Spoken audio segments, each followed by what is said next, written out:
الحمد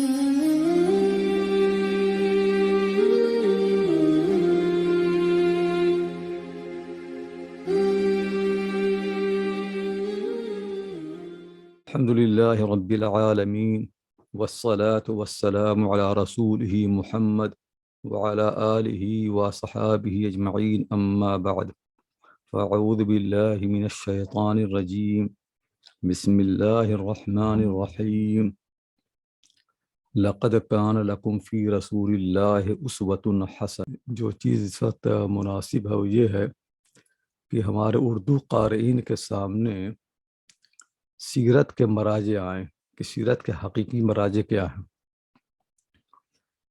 ان مراجع کے ذکر سے پہلے میں 3 چیزوں کا فرق واضح کروں گا۔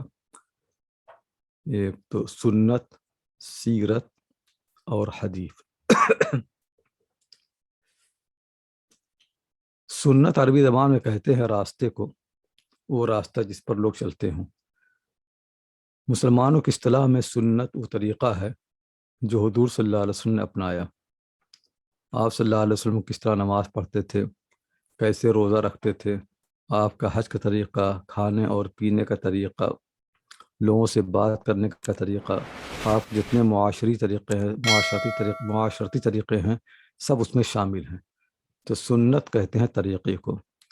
ساتھ ہی ساتھ چونکہ حضور صلی اللہ علیہ وسلم کی ذمہ داری تھی کہ لوگوں کو خدا کا پیغام پہنچائیں اور قرآن کا عملی نمونہ پیش کریں، تو آپ صلی اللہ علیہ وسلم نے قرآن کی تشریح، قرآن کے تفہیم میں جو بھی باتیں ارشاد فرمائی ہیں وہ سب سنت کے دائرے میں آتی ہیں۔ دوسرے لفظوں میں یوں کہہ سکتے ہیں کہ سنت قرآن کا بیان ہے، یعنی ہر وہ چیز کا تعلق منصب نبوت سے ہے اور آپ صلی اللہ علیہ وسلم نے اسے برتا ہے یا اسے فرمایا ہے، یہ سب سنت کے دائرے میں آتی ہیں۔ ان میں سے بہت سی باتیں وہ ہیں جو پہلے دوسرے پیغمبروں کے ہم ہی پائی جاتی ہیں، حالانکہ ہمارے پاس ان معلومات کا کوئی بہت زیادہ مستند راستہ نہیں ہے، تو کیونکہ اکثر سنت بہرحال مشترک ہے، لیکن بہت سی باتیں ایسی بھی ہیں کہ جو پہلے پیغمبروں نے نہیں برتی اور حضور صلی اللہ علیہ وسلم نے کے خصائص میں سے ہیں۔ تو سنت کے لیے ہونا ضروری نہیں ہے کہ آپ صلی اللہ علیہ وسلم سے پہلے دوسرے پیغمبروں نے بھی اسے کیا ہو۔ سنت کے ہونے کے لیے اتنا کافی ہے کہ حضور صلی اللہ علیہ وسلم نے کوئی کام کیا ہو یا قرآن کریم یا منصب نبوت کے تقاضے سے آپ نے کوئی ہدایت دی ہو، کوئی رہنمائی دی ہو، وہ ساری چیزیں سنت کے دائرے میں آتی ہیں۔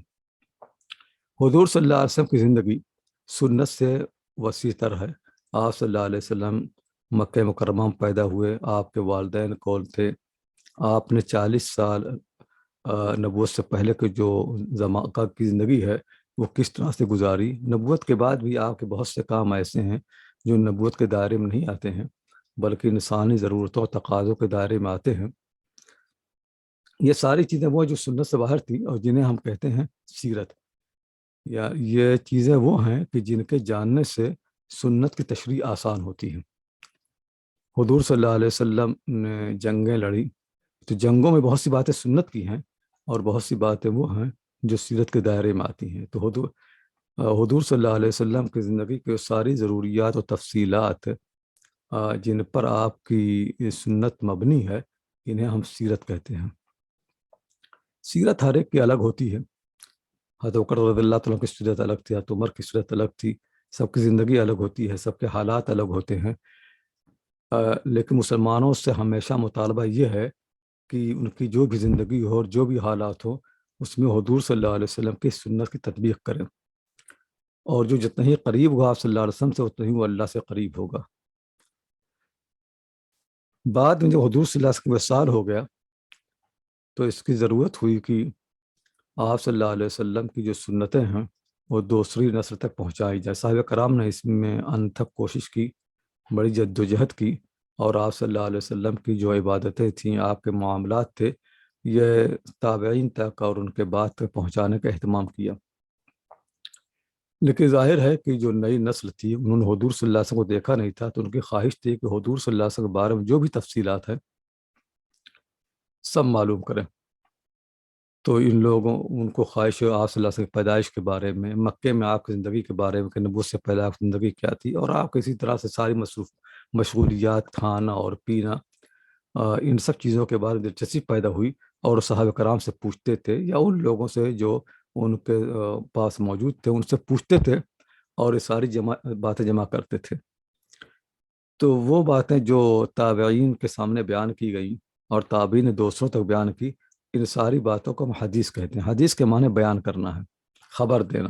حدیث و خبر ایک ہی معنی میں آتا ہے۔ تو سنت جب بیان کر دی گئی تو وہی سنت حدیث ہو گئی، سیرت جب نقل کی گئی تو سیرت حدیث بن گئی۔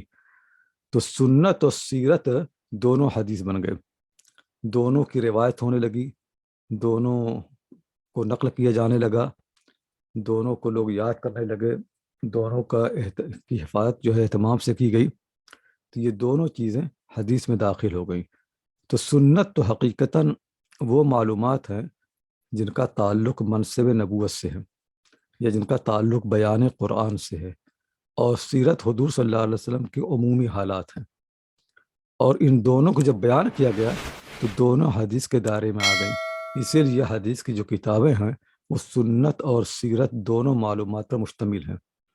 صحیح بخاری میں صرف اتنا نہیں ہے کہ آپ اس میں عبادات، معاملات اور سنن کی حدیثیں پائیں گے، بلکہ ان میں بہت سی باتیں وہ ہیں جن کا تعلق حضور صلی اللہ علیہ وسلم کی عام زندگی سے ہے، آپ کے مغازی سے ہے، بعثت سے پہلے آپ کے حالات سے ہے، آپ کے خاندان کے حالات سے ہے، قریش کی خبروں سے ہے۔ بہت سی ان چیزیں ہیں جن کا تعلق سنت سے نہیں ہے، لیکن وہ صحیح بخاری میں جمع ہے، کیونکہ صحیح بخاری سنت کی کتاب نہیں، حدیث کی کتاب ہے، اور حدیث دونوں کے مجموع کہتے ہیں۔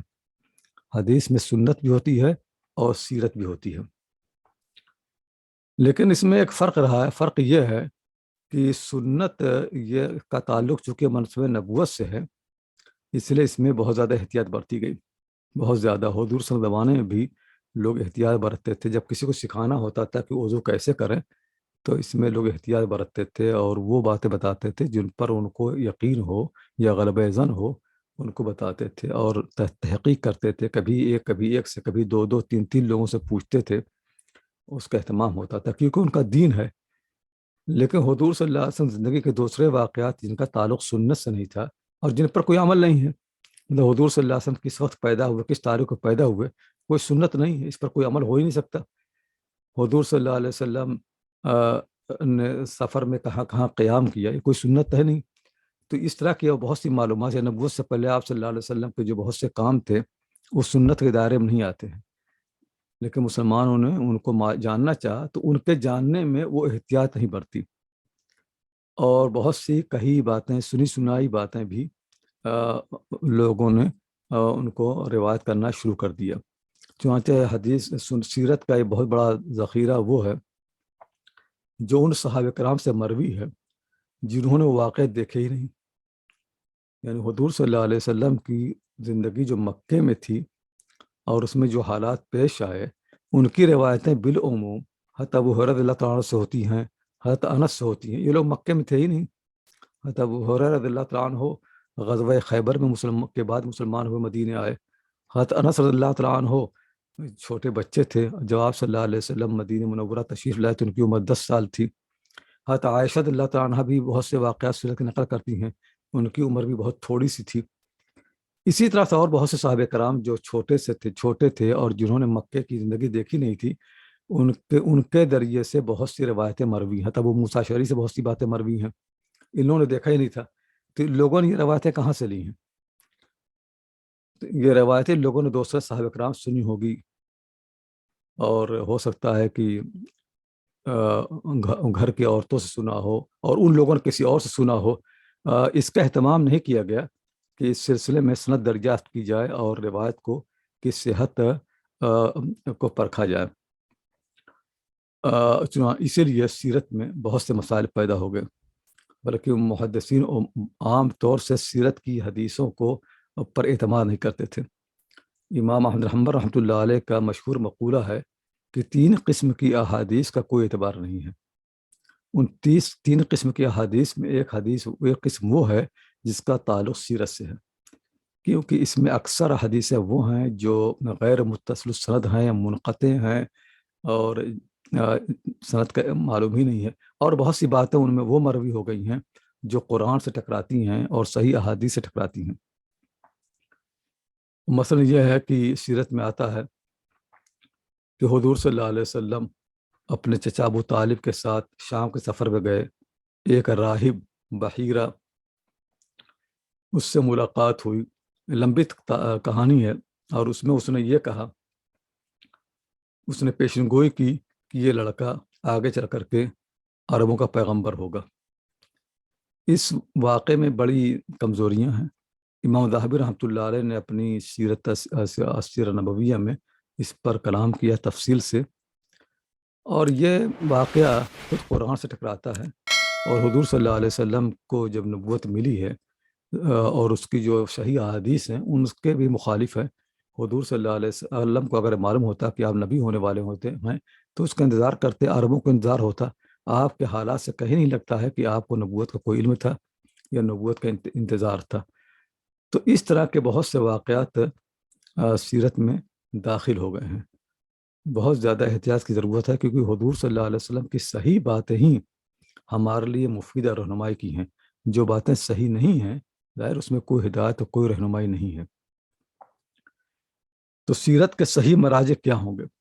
سب سے اہم مرجع سیرت کا خود قرآن کریم ہے۔ قرآن کریم میں حضور صلی اللہ علیہ وسلم کی زندگی کے وہ سارے واقعات موجود ہیں جو واقعات ہمارے نمونہ۔ قرآن کریم میں کہا کہ آپ صلی اللہ علیہ وسلم لوگوں کے نمونہ ہے۔ ظاہر اگر نمونہ ہے تو قرآن سب سے اہم کتاب ہے جو اس نمونے کو بیان کرے گی۔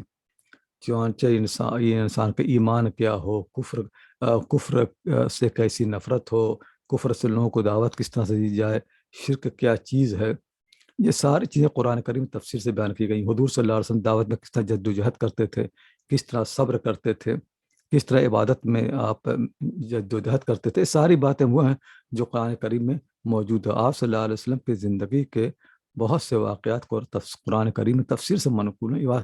بعد وہ واقعات بھی جن کا تعلق سیرت سے ہے۔ تو آپ کی زندگی کے واقعہ سب سے مستند طریقہ قرآن کریم کا ہے۔ لیکن معاملہ یہ ہے کہ لوگ قرآن کریم میں تدبر نہیں کرتے۔ اگر اس میں غور کریں، سوچیں، تو بہت سی باتیں براہ راست قرآن سے معلوم ہو سکتی ہیں۔ ہمارے آخری دور میں تھے ہندوستان میں مولانا حمید الدین فراہی رحمۃ اللہ علیہ، جنہوں نے قرآن کریم میں تدبر کا کام کیا، اور انہوں نے ایسی تفصیلات فراہم کی اور ایسے باتیں دریافت کی جو بالعموم لوگوں کو قرآن سے معلوم نہیں ہوتی۔ تو اس سے اندازہ ہوتا ہے کہ اگر آدمی کتاب الہی میں غور کرے تو بہت سی باتیں معلوم ہو سکتی ہیں۔ بہرحال سب سے پہلا اور مستند ذریعہ خود قرآن کریم ہے۔ اس کے بعد سب سے بہتر ذریعہ حدیث کی وہ کتابیں ہیں جن میں صحت کی رعایت کی گئی ہے۔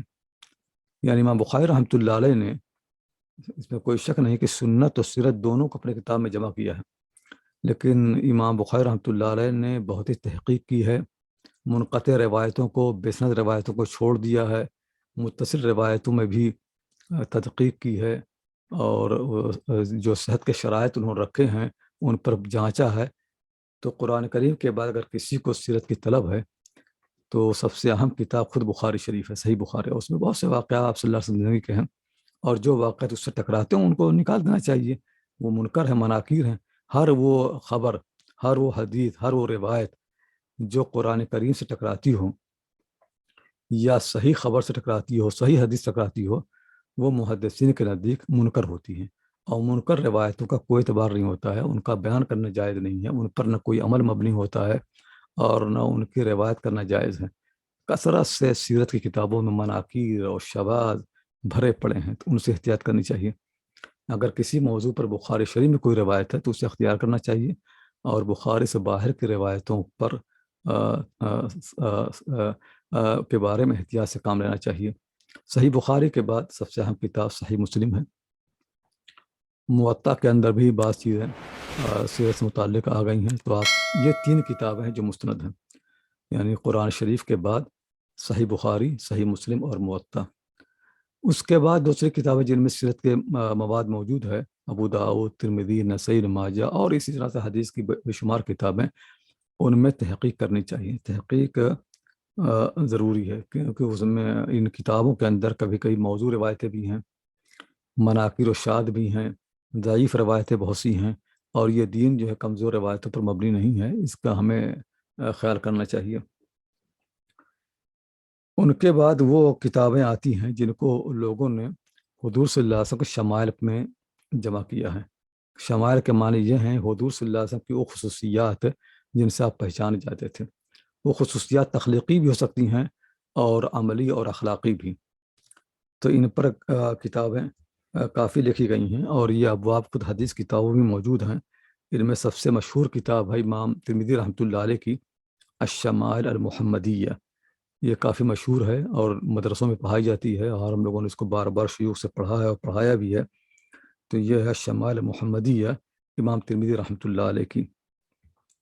اسی طرح سے حضور صلی اللہ علیہ وسلم اخلاق پر کتابیں لکھی ہیں لوگوں نے۔ ان میں سے ایک مشہور کتاب ہے حافظ ابو محمد عبداللہ ابن محمد بن جعفر ابن حیان اصبہانی کی، جن کو ابو الشیخ کہا جاتا ہے۔ ان کا انتقال ہوا سن 369 ہجری میں۔ ان کی کتاب بھی اہم ہے۔ اسی طرح سے کتاب کتاب الانوار فی شمائل النبی المختار امام باغوی کی، جن کا انتقال 516 میں ہوا ہے۔ یہ کتابیں موجود ہیں، چھپی ہوئی ہیں، بار بار چھپتی رہتی ہیں۔ ان کے مطالعے سے بہت سی باتیں سیرت کے متعلق معلوم ہو سکتی ہیں، خاص طور سے شمائل محمد امام ترمذی کی یہ ہمیشہ پڑھائی جاتی رہی ہے، اس کا استعمال کرنا چاہیے۔ اسی طرح سے لوگوں نے کتابیں لکھی ہیں، کتب الدلائل، وہ کتابیں جن میں حضور صلی اللہ علیہ وسلم کی نبوت کے علامات ہیں، دلائل ہیں۔ ان پر بھی بہت کتابیں ابو نعیم کی اور مختلف لوگوں کی، ان کا مطالعہ بھی مفید ہو سکتا ہے۔ وہ کتابیں جو خاص طور سے سیرت پہ لکھی گئی ہیں، ہمارے یہاں عام طور سے لوگ انہی کتابوں کو اہمیت دیتے ہیں، حالانکہ وہ کتابیں اپنے معیار میں اور تحقیق اور ثبوت میں حدیث کتابوں کے برابر نہیں ہیں، لیکن بہرحال لوگ ان کو اہمیت دیتے ہیں۔ ان میں سب سے اہم کتاب ہے امام محمد بن اسحاق، جن کا انتقال سن 150 ہجری میں ہوا ہے۔